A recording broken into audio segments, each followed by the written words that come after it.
de grandes marques. Vuitton, Cartier, Gucci, Carbon, Chanel, tout ça. C'est cher. Peut-être plus cher que chez vous, parce que le dollar de Singapour est fort. Qui est-ce qui achète dans ces magasins-là? Les Européens n'achètent pas dans ces magasins, parce que chez vous, ça vient de chez vous, et c'est moins cher. Chez nous, Asiatiques achètent. L'année dernière, Singapour avait accueilli comme nombre des visiteurs 15,1 millions. Le nom population Singapour 5,4, 3 fois plus par rapport au nombre d'habitants. Alors, beaucoup de visiteurs asiatiques à Singapour. Indonésiens, Malaisiens, Chinois, Indiens et le 5e, Australiens. Ensuite, Philippins, Thaïlandais, Japonais, et puis il y a aussi Américains et les Anglais. Les Européens, c'est bon, c'est après. Voilà. Regardez, c'est le commencement de Orchard Road. Orchard, ça s'écrit O-R-C-H-A-R-D. Ça veut dire verger. Orchard, c'est verger. Alors, vous avez des restaurants, des boutiques, des magasins, des hôtels, des vieux hôtels. Hilton Hotel, s'il y a Hyatt Hotel, s'il y a Mondara Hotel, ce sont les vieux hôtels dans ce quartier-là.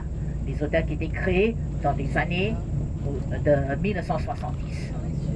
Quand on commençait à développer le tourisme à Singapour. À l'époque, Singapour était très très bon marché. Alors, vous avez encore, et vous allez voir devant vous, un grand centre d'achat sur la côté droite. Vous trouverez des boutiques de grandes marques.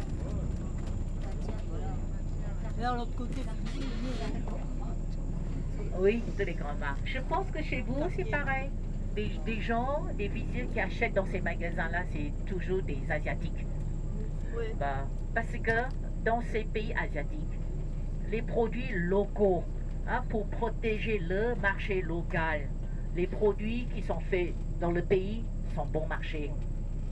Donc si, par exemple, vous allez en Thaïlande, vous achetez des jeans qui sont fabriqués en Thaïlande, c'est pas cher. Il y a des jolis jeans pas chers. Mais si vous achetez des marques internationales en Thaïlande, mettons Levi's par exemple, ou Calvin Klein par exemple, c'est cher parce qu'il y a taxe. Dans le pays, il y a la taxe. Donc ces Thaïlandais, dans le pays, ils trouvent que ces produits importés, ça ne vaut pas le coup.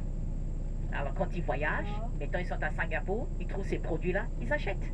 Parce que c'est moins cher par rapport à chez eux. Ça, c'était pour protéger le marché local. Donc, toutes ces boutiques-là qui sont là à Singapour, sûrement, ils ont des bons business. Parce que sinon, ces boutiques ne vont pas être là si longtemps. Alors, le tourisme, l'année dernière, ça a contribué à l'économie de Singapour. En dollars de Singapour. Plus de 23 milliards de dollars de Singapour. C'est beaucoup d'argent. Merci beaucoup à tout le monde pour venir à Singapour. Si chacun achète des bouteilles d'eau, ça fait quoi? 27 bouteilles d'eau vendues. Imaginez s'il y a 15 millions de visiteurs qui ont acheté des bouteilles d'eau. Vous allez faire une visite. Je pense qu'il y a l'argent qui est transféré à Singapour, à l'agence à Singapour. Je ne sais pas, je ne travaille pas dans le bureau. Voilà, tout ça c'est l'argent qui est entré. Et en plus, je vous vois faire des achats. Ça fait, voilà, beaucoup d'argent d'entrée dans le pays. Alors, vous savez, c'est une rue à sens unique, toujours des magasins. Alors, c'était, avant qu'il y avait ces magasins, c'était des maisons. C'était résidentiel, il y avait des maisons dans ce quartier. Et ensuite, un grand hôtel a été construit. Donc, un peu plus loin, approximativement 200 mètres devant nous, il y a le feu vert. Juste après le feu vert, à droite, il y a un hôtel. Donc, le premier hôtel qui a été construit dans ce quartier-là, ça s'appelle le Mondara. Le Mondara Hôtel a été construit. Et donc, quand il y a un hôtel, il y a toujours des visiteurs, des touristes. Les touristes, ils vont faire des achats. Alors, les boutiques, les magasins ont été créés. Donc là, le grand hôtel sur la côté droite, le Mondara Hotel. 40 étages. Là, c'était impressionnant. Hein? 1970, un building de 40 étages. C'était impressionnant. Mais j'aime bien aussi vous montrer comment c'était les vieilles maisons dans ce quartier-là avant que l'hôtel Mondara a été construit. Regardez devant vous. Vous voyez, il y a un pont qui est construit à travers de la rue, c'est marqué Orchard Gateway. Regardez sur la côté gauche, je vois il y a 2-3 bus qui sont garés là, parce qu'il y a un arrêt de bus, où il y a le feu vert, à gauche. Où il y a le feu vert, à gauche. Vous voyez des vieilles maisons, joli style colonial. Regardez, dans la petite rue à gauche, observez, à gauche, à gauche. C'était remplir avec des maisons pareilles dans le passé. Ça a beaucoup changé. Parfois, business et business. Propriétaires de la maison, ils ont pensé, ah, si je vendais ma maison, le terrain, j'aurais beaucoup d'argent, ils vendent. S'il y a des investisseurs riches, ils achètent plusieurs maisons et puis ils développent un centre d'achat, peut-être un hôtel. Et finalement, on voit beaucoup d'investisseurs étrangers. Quand il y a des affaires à faire, il y a toujours des investisseurs. Et voilà, tout est développé. Et c'est développé rapidement. À gauche, c'était l'hôtel Méridien. C'était ouvert comme l'hôtel Méridien, mais ensuite ça a été vendu. Maintenant, c'est la chaîne d'hôtel Concorde. À l'époque, c'était Méridien, on ne pouvait pas construire le bâtiment trop haut. Pour la raison de sécurité. Parce que devant nous, où il y a le feu vert, à gauche, c'est là le palais présidentiel. Alors ce bâtiment-là, ça donne une vue sur le palais présidentiel. Donc il ne faut pas avoir les portes ni les fenêtres qui font face au palais présidentiel. Il ne faut pas que ça soit trop haut non plus. C'est normal, la raison de sécurité. Palais présidentiel à gauche, c'est grand. Il y a le palais présidentiel, le bureau du président, le bureau du premier ministre, les salles de réception, un musée à l'intérieur et beaucoup d'espace. Donc, il y a des grillages blanches. Donc, le grillage, c'est tout autour d'un grand morceau de terrain, 50 hectares. Bon, il y a un grand jardin à l'intérieur. C'est bien d'être président de Singapour, on habite là. Et aujourd'hui, le président de Singapour, il vient là, travailler tous les jours. Et le soir, il y a des invités, la réception. La nuit, il n'a pas envie de dormir là, il préfère de rentrer chez lui. Bon, on va continuer sur la côté gauche.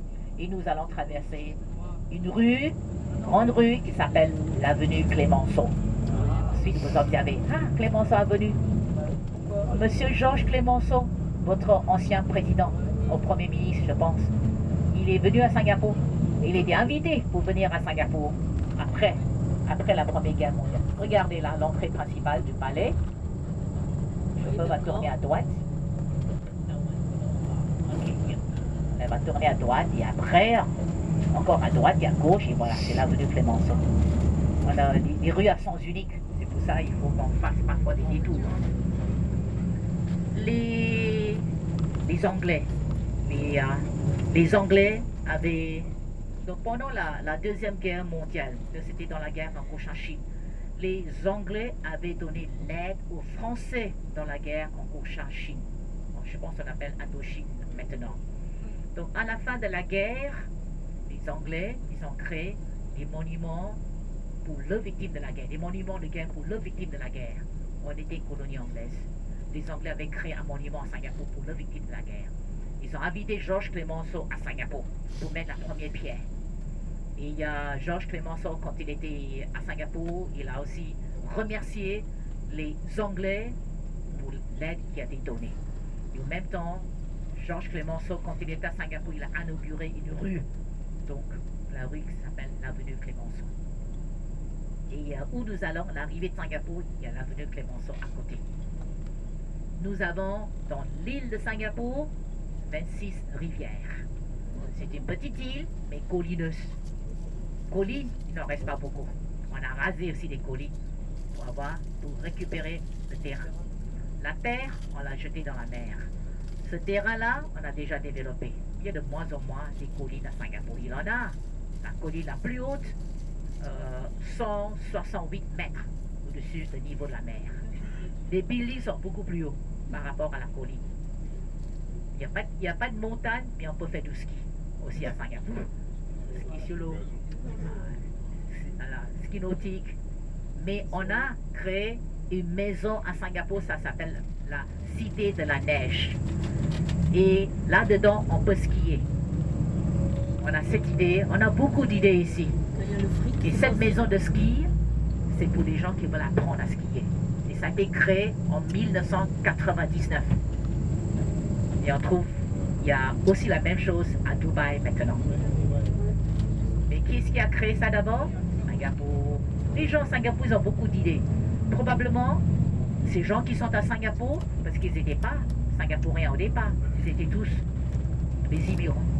Et ce sont les gens qui ont quitté le pays et qui sont là à Singapour, ils veulent réussir. Ils ont beaucoup d'ambition, ils ont beaucoup d'idées. On est sur l'avenue Clémenceau. Et puis, nous serons à la rivière de Singapour. On va embarquer sur un bateau, une jonque chinoise, mini croisière. Belle balade. T'as vu les Des photos à prendre.